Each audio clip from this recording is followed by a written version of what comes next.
以巴冲突扩大，市场是真烦恼，讲会影响到包括台湾股市甲全球的金融市场。金管会主委黄天木伫财委会就表示讲，金管会拢有在关心甲研究，也毋过嘛强调讲，伊对台股和资本市场有信心。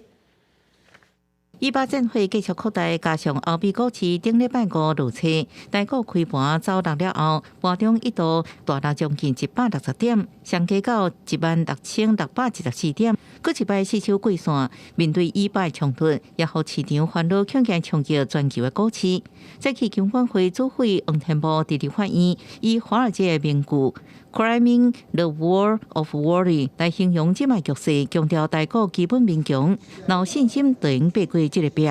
在某一段市场的发展的期间，虽然这个市场面对了很多不确定性跟负面的因素，可是投资人对于整个市场发展的趋势还是有信心的。黄天木认为，全球股市伫过去这段期间拢展现韧性，台股有基本面，不只有半导体、AI 电子，台股有真侪稳健冠军。台湾出口为9月开始专正做正成长。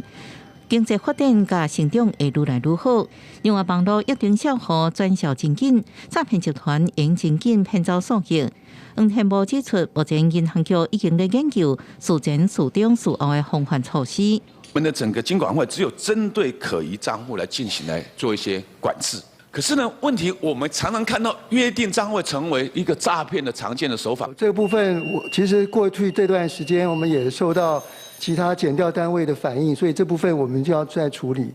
金管会银行局表示，目前银行公会已经制定新版的网银约定转销规定，包含客户是不是适合设定约定转销、年岁较大的人设约定转销户的限额等。按算下礼拜会个开会讨论，上紧11月底进前公布新的规范。记者综合报道。